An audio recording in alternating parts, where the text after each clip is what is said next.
Hi there, Mallory from Humanitec here for one last video in our MVP phase intros. You are now here at the end. This is adoption and the last phase of your MVP. This is the exciting time when all of the work that you've been doing can be showcased. So let's make sure we do it right. Phase 4 is all about testing and all about proving value. What you're going to do inside of the test track is run the developer tests and demos that you need in order to get their buy-in and get them signed up for adopting the platform. You're going to want to gather feedback and understand how you can iterate in the future as you move toward production grade. On the business track side, we're going to finalize our rollout strategy and be able to understand exactly how, from a technical and business perspective, this change can be facilitated inside of your organization. For security, we want to make sure there's no outstanding items and that there's no questions that your security team is ready to go with a production grade version of this platform. This generally takes 1 week, though sometimes you will get additional technical teams that come to you and want to try the thing out. Totally okay. Just make sure that you're still adopting that rollout strategy that you're going to work with your Humanitec team to plan. It's great to have people interested, but make sure you understand where they fall into the prioritization piece and be prepared to look at that prioritization and adjust accordingly. Let's look at the actual deliverables for this phase. Phase 4 is all about planning out production readiness from the tech track through business and security. On the tech track side, you are going to run your developer tests that you scheduled in phase 3 and gather the feedback from it. Your architect will help you prepare for these tests and demos and will also help you understand the feedback that you receive. Your CSM also has some great tools for you in order to gather feedback before and after and to understand developer sentiment in the platform engineering context as a whole, and also to understand how they feel about their day-to-day. The next thing you need to do is to make sure if there are any other technical points you still need to prove about this platform, that you're ready to do it and you are able to do it either now or inside of production grade work.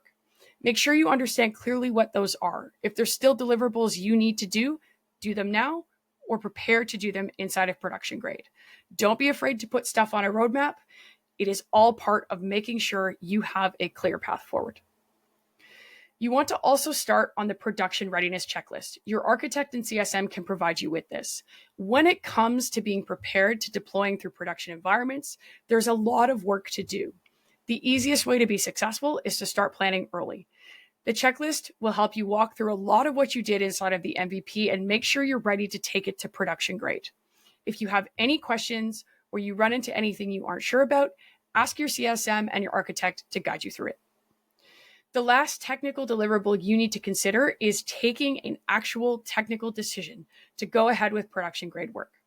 Are you ready to finalize the design that you're going to start your production grade platform with? Do you have an end state in mind? And if you have that end state, have you worked with your architect to understand what it's going to take to get there? It's not just about planning the onboarding of teams inside the MVP. It's also about understanding how you're going to change the technical maturity of the platform itself. On the business track side, we need to get that final approval for production readiness and be ready to go as soon as that approval comes in. In this presentation style, you're going to need to be able to present to not just technical people, but executives. You need to take that business case and that ROI all the way up to the top in order to get the funding and budget you need in order to take your platform full scale. Make sure you work with your CSM on establishing your presentation, customizing it to your needs, and making it make sense in the context of your organization. The last step on the business side is to get that final approval, to get that final term check for either the production readiness program or the actual longer term Humanitec license. Again, the CSM on your Humanitec team can help you coordinate this with the folks at Platco who handle procurement, as well as your own procurement teams. On the security side, make sure everything is greenlit. Once security has greenlit your production design, you are ready to go. There may still be a few outstanding things. Please make sure they're checked off here before you start any actual production grade work. At the end of this, you've had an amazing demo. You have teams ready to go. You have a plan in place and you're ready to start. Don't forget that you also need to be able to look at your platform engineering team and get their feedback on the process as well. You're welcome to share that with us, and we'd love to work together with you on helping you iterate on the next steps. Just like every other phase, we're here to help. Support at humanitec.com can help you at any time. Your CSM and your architect are here to make you successful and to see you through not just the MVP, but the entire platform engineering journey. We look forward to seeing how you grow and how Humanitec helps your team do their best work. Thanks so much.